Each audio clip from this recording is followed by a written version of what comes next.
Good morning friends. నాకు ఒక అతను కామెంట్ ఏమని పెట్టాడంటే, రామ్ గోపాల్ వర్మ తర్వాత నువ్వే అంత హ్యాపీగా జీవిస్తున్నావని. రామ్ గోపాల్ వర్మలాగా హ్యాపీగా జీవించాలంటే పెళ్ళి చేసుకోకూడదండి. పెళ్ళి చేసుకునేవాడు ఎవడు హ్యాపీగా జీవించలేడు. అంటే ఇది ఒక మనకు సంబంధించి చెప్పండి, ఆడవాళ్ళు కూడా, ఆడవాళ్ళైనా మగవాళ్ళైనా ఎవరైనా సరే పెళ్ళి చేసుకుంటే మనకి కొన్ని ఇష్టాలను త్యాగం చేయాలి. భర్తకి భార్య, భార్యకి భర్త నచ్చినట్టుగా వాళ్ళ అభిప్రాయాలు కొన్నిటికి, మన అభిప్రాయాలు కొన్నిటికి వాళ్ళు రాజీ పడాలి. ఆ తర్వాత పిల్లలు పుట్టిన తర్వాత పిల్లల కోసం కొన్ని త్యాగం చేయాలి. ఇది కుటుంబ చరిత్ర ఇలా ఉంటుందండి.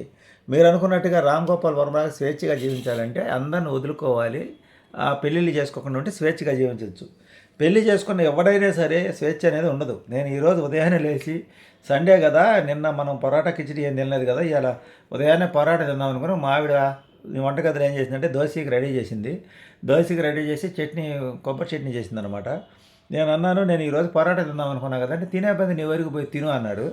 కానీ విషయం ఏంటంటే, నేను తిన్న తర్వాత మళ్ళీ వీళ్ళు పొరాటా తినలేకుండా ఉండకపోయామంటారు. మొన్న ఒక విషయం మీకు చెప్పాలి. మొన్న నేను తినలేక వీళ్ళకి చెప్పకుండా పోయి సాయంత్రం పూట కిచిడి తిన్నాను. కిచిడి తింటే ఫోన్పే చూసి పట్టుకున్నారు. అంటే మనం తిండి తినాలా కూడా దొంగలాగా తినాల్సిన పరిస్థితి అనమాట వివాహం చేసుకుంటే ఎవరికైనా సరే. ఆ తర్వాత నువ్వు ఆ తిండి తిన్న ఆనందం నీకు ఉంటుందా? ఇంట్లో దానివల్ల గొడవ మొదలైన తర్వాత తెలిసి. దీన్ని బట్టి మీకు అర్థమైంది కదా, వివాహం చేసుకున్నవాడికి ఏది స్వేచ్ఛ ఉండదు.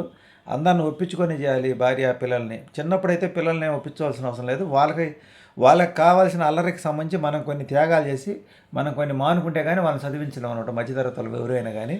అలాగే నీకే కాదు, ఆడవాళ్ళకి కూడా ఇలాగే ఉంటుంది కదా అని ఆడవాళ్ళు కూడా అనొచ్చు. నేను చెప్తున్నా, ఆడవాళ్ళైనా మగవాళ్ళైనా ఎవరైనా సరే వాళ్ళు కూడా ఎన్నో ఊహలు ఉంటాయి. ఇప్పుడు పెళ్లి చేసుకొని భర్తతో ఎక్కడో చిన్న ఇరికింట్లో ఉంటుంటారు చాలామంది ఆడవాళ్ళు. వాళ్ళు కూడా చదువుకునేటప్పుడు ఎన్నో కళ్ళకు అంటుంటారు, మేము పెళ్లి చేసుకున్న తర్వాత మంచి పట్టణంలో బాగా మంచి ఇంట్లో ఉండొచ్చు, హ్యాపీగా ఉండొచ్చు, ఎన్నో డ్రీమ్స్తో పెళ్లి చేసుకుంటారు ఆడవాళ్ళు కూడా. పెళ్లి చేసుకున్న తర్వాత పెళ్ళికి ముందు భర్త అత్తమామ కుటుంబ సభ్యులు చెప్పే మాటలకి పెళ్ళైన తర్వాత అక్కడ పూర్తిగా మారిపోయి ఉంటుంది. తల్లిదండ్రులు కూడా ముందుగానే అంతా బాగానే ఉంటుందని చెప్తారు.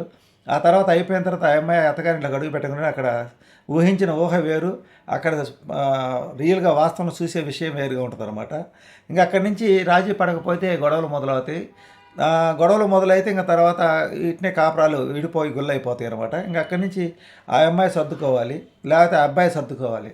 అంటే అమ్మాయికి మంచి జీవితాన్ని నేను చెప్పి ఇలేకపోయాను కాబట్టి నీకు నచ్చినట్టుగా నేను జీవిస్తాను, ప్రేమ అనురాగం ఆప్యాయత చూపించాలంటే వాడు జులాయితనంగా బయట తిరిగేవాడు, రాత్రులు 10-12 గంటలకు పెళ్ళికి ముందు ఇంటికి వచ్చేవాడు. పెళ్ళి అయిన తర్వాత అటు కొన్ని త్యాగం చేసుకుంటే వాడు అది త్యాగం చేసుకోవాలి. ఈ అమ్మాయి ఊహించిన విధంగా జీవితం లేకపోయినా సరే, భర్త నా కోసం ఇది మానుకున్నాడు కదని కొన్నిట్లో అడ్జస్ట్మెంట్ అమ్మాయి కావాలన్నమాట. ఇలా అయినప్పుడే కుటుంబాలు అనేది నడుస్తుంటాయి. కాకపోతే నేను చెప్పాను కదా, ఇవాళ పోరాట తినాలనుకుని ఇంకా మావిడి కోసం దోశ తింటున్నా. మన జీవితం మనం అనుకున్నట్టు ఉండదు. ఇక్కడ మనం ఎన్నెన్నో అనుకుంటుంటాం, ఇది తినాలి అది తినాలని. ఒకవేళ నేను పోయి ఈరోజు పొరాట తిన్నా కూడా సండే రోజు అంత బాగుండకపోవచ్చు బహుశా. అందుకే భగవంతుడు ఆపాడని చెప్పి రాజీ పడి ఇంకా పోసిన దోశ తృప్తిగా తింటమే. కాకపోతే నీకు ఒకటి తినాలని ఉన్నప్పుడు ఇంకొకటి తినేటప్పుడు కొంచెం కష్టంగా ఉంటుంది. అందువల్ల ఏది కూడా ఊహించుకోకు, రేపు ఇలా ఉండాలి అలా ఉండాలి అని ఊహించుకోకు. ఎందుకంటే నేను ఈరోజు ఉదయాన్నే లేచి బాగా నీట్గా రెడీ అయ్యి పోయి పొరాట తెచ్చుకొని తిందాం అనుకున్నా. కానీ నేను ఊహించుకున్న దానికి భిన్నంగా ఇక్కడ జరిగింది. దానివల్ల అసహనానికి కోపానికి గురవుతాం. కానీ నేను అసహనానికి కోపానికి గురి కాలేదు. మధ్యతరగతి జీవి అంటేనే రాజీ పడి జీవించడం. రాజీ పడకపోతే ఏది జరగదు. అలాగే మన పిల్లల్ని మనం కూడా క్రమశిక్షణలో పెడతాం కదా, వాళ్ళు కూడా ఇప్పుడు వాళ్ళకు నచ్చినట్టుగా కొంచెం ఒక వయసు వచ్చిన తర్వాత తల్లిదండ్రులు చెప్తుంటారు అనమాట, మీ ఆరోగ్యాన్ని కాపాడుకోమని. కానీ ఇక్కడ నేను ఒకటే చెప్పగలను, పరాటాలు తిన్నామో కిచిడి తిన్నామో ఇంకొక అలవాట్లు ఉన్నాయని. అలవాట్లు ఉన్న వాళ్ళు 89 సంవత్సరాలు బతికిన వాళ్ళు లేరా? అన్ని వ్యసనాలు ఉన్న వాళ్ళు నాకు తెలిసి 89 సంవత్సరాలు బతికిన వాళ్ళు చాలామంది ఉన్నారు.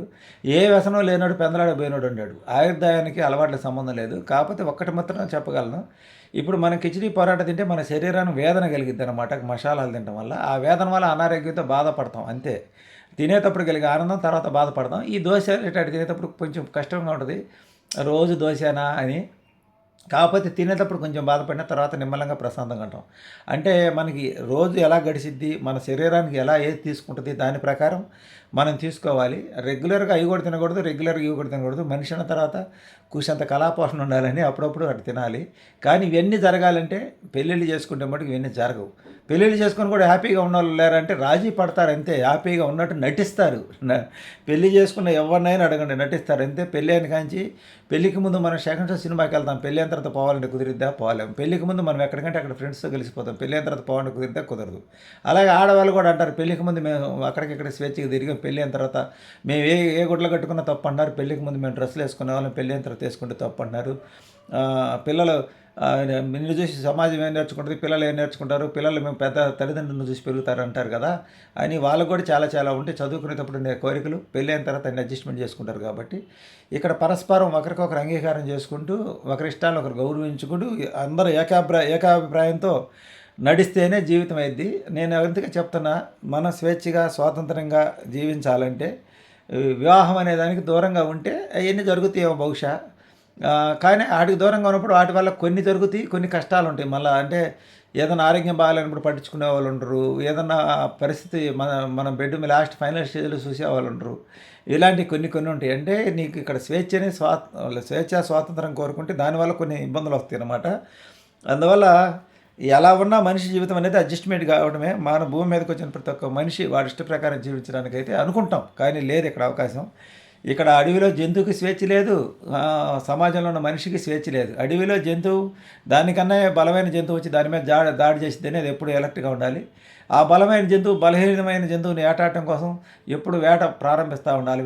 పరిగెత్తి దాన్ని వేటాడి పట్టుకొని తినాలి. ఇక్కడ మనుషులను కూడా అంతేనండి. ఒకరి మీద ఒకరు బలవంతులు బలహీనుల మీద దౌర్జన్యాలు చేస్తూ ఉంటారు. వాళ్ళని నొప్పించక తప్పించుకొని తిరగాలి. చాలా వాటిలో ఓర్పుగా రాజీపడి సహనంతో జీవిస్తేనే జీవితం. ఇక్కడ స్వేచ్ఛ కావాలంటే పెళ్లి చేసుకోకపోతే స్వేచ్ఛ దొరికిద్ది, కానీ ఫైనల్ స్టేజ్లో ఎలా ఉంటుందని అది ఒక భయంగా ఉంటుంది. టోటల్గా ఒకటే చెప్పగలను, జీవితం అనేది మనం అనుకున్నట్టు ఉంటుంది అనేది మన భ్రమ. కాలం ఎలా నడిపిస్తే అలా నడవాల్సిందే. గత జన్మ కర్మలతో మనం ఈ జన్మ ఎత్తుతాం. ఎక్కడ పుట్టాలి, మనకు పిల్లలు ఎవరు పుట్టాలి, మనకు భార్య ఎవరు వస్తుంది, మన శత్రువులు అత్తమామలు బావమరుదులు ఎందుకు శత్రువులు అవుతారు, ఇదంతా గత జన్మలో స్క్రీన్ ప్లే రాసిందే ఈ జన్మలో జరిగింది. ఇది ఈరోజు వీడియో. నచ్చితే లైక్ చేయండి, సపోర్ట్ చేయండి. Thank you.